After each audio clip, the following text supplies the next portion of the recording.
A passenger in a taxi leaned over to ask the driver a question and gently tapped him on the shoulder to get his attention.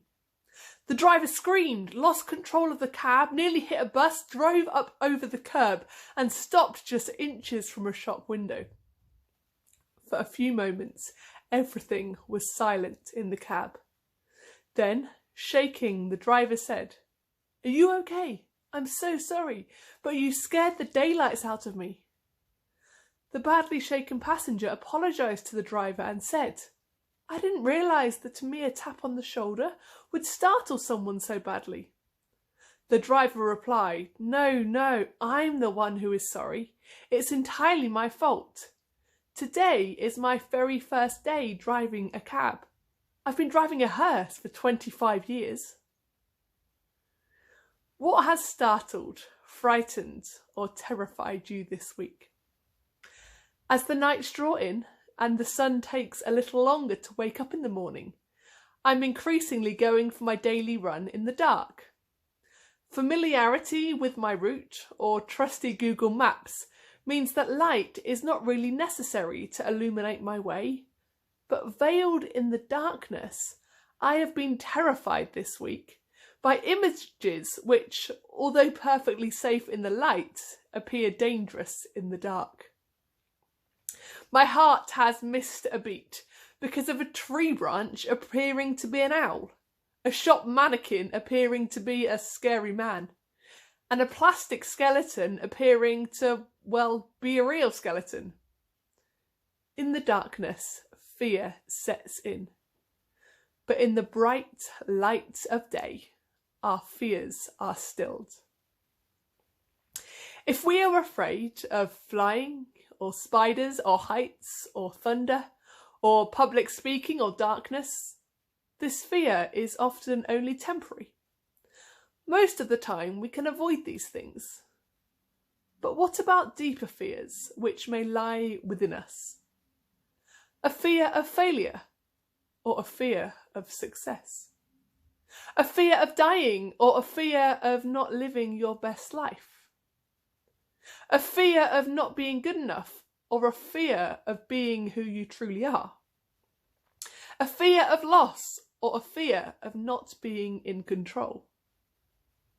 Have any of these things startled, frightened, or terrified you this week? From when sin entered the world in the Garden of Eden, fear was present. In Genesis 3 verse 10 we hear Adam say to God, "I heard you in the garden, and I was afraid because I was naked, so I hid." We have been afraid ever since. But into the darkness of a fear-inducing world, Jesus comes and declares, "I am the light of the world." That is who he is. He is not a light in the world or a light for the world. He is the light of the world. There is no other who can illuminate our darkness, no other flickering light source which can brighten up our deepest fears.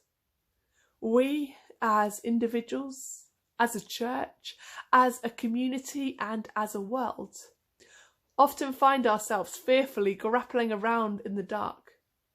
Not because there is no light, but because we have not opened our eyes to its luminescence. It's reported that President Benjamin Harrison and his wife were so intimidated by the newfangled electricity installed in the White House that they didn't dare touch the switch. They were too scared to embrace the wonder of light. Jesus asserts that whoever follows me will never walk in darkness, but will have the light of life. The light is present to illuminate the darkness, and Jesus invites each of us to walk in the glory of that light, which reveals the truth of who we are and who God is. Mark Twain reportedly said, "I am an old man and have known many great troubles, but most of them have never happened. These words may reflect life for many of us, but into this experience, Jesus says, "Do not worry about tomorrow, for tomorrow will worry about itself. Each day has enough trouble of its own." Think for a moment.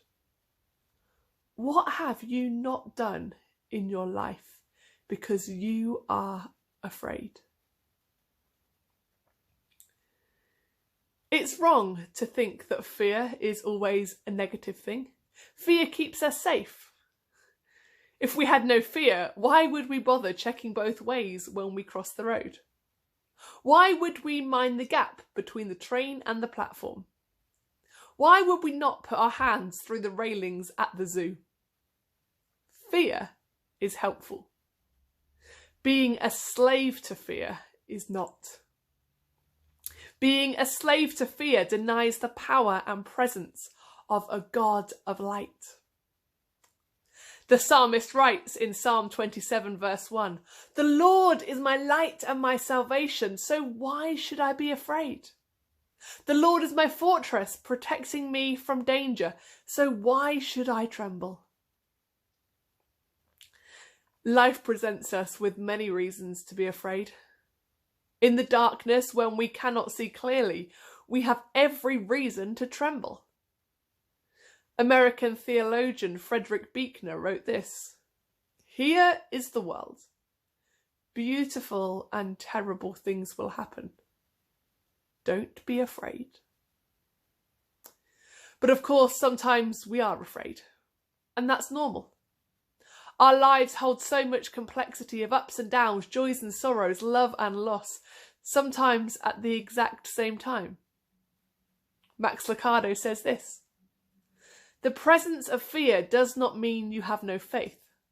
Fear visits everyone. But make your fear a visitor and not a resident." This evening, you may receive a knock on your door from young trick-or-treaters making the most of Halloween.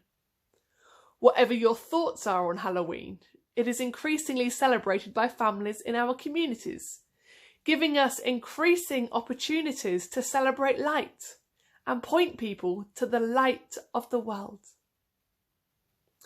In the prophecies of Isaiah, we read this: "The people who walk in darkness will see a great light. For those who live in the land of deep darkness, a light will shine."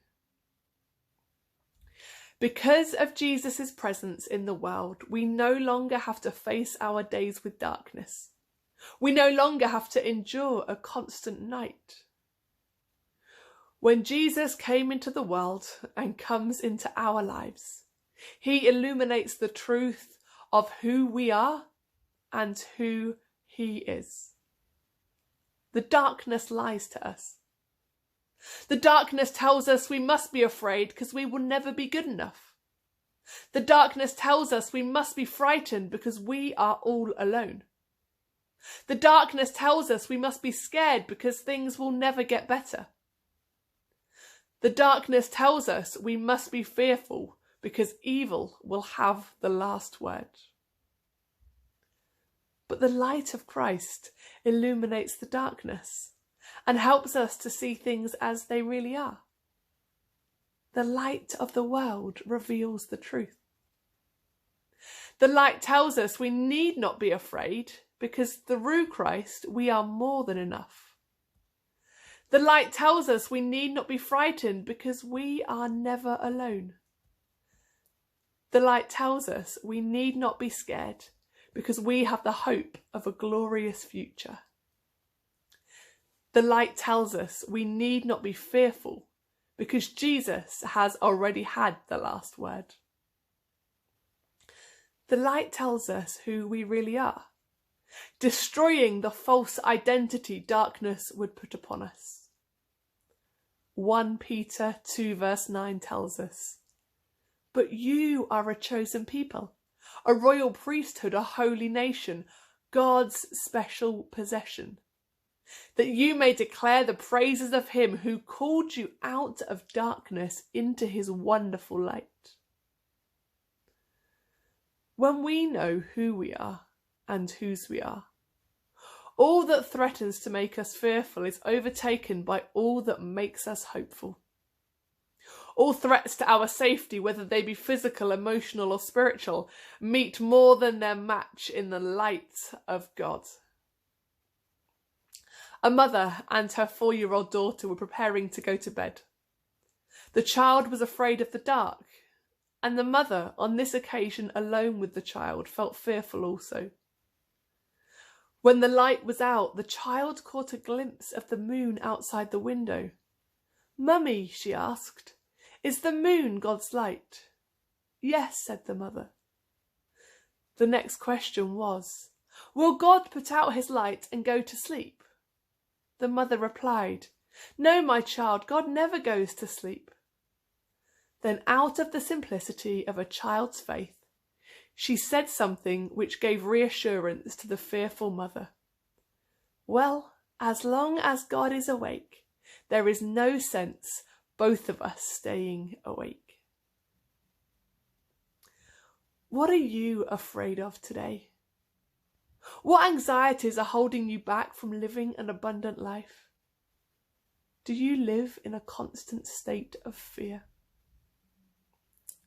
2 Timothy 1 verse 7 says this, "For God has not given us a spirit of fear and timidity, but of power, love, and self-discipline." God invites you today to step out of darkness and into his light. He invites you to fling off the chains of fear and freely live in the light of his love. Will you accept his invitation to be his children of light? As you reflect on what that might mean for you, I share with you words from Bethel Music which say this.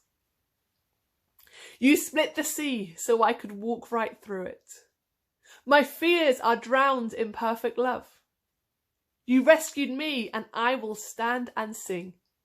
I am a child of God's. I'm no longer a slave to fear, for I am a child of God's." I pray that these words can become your story too. God bless you.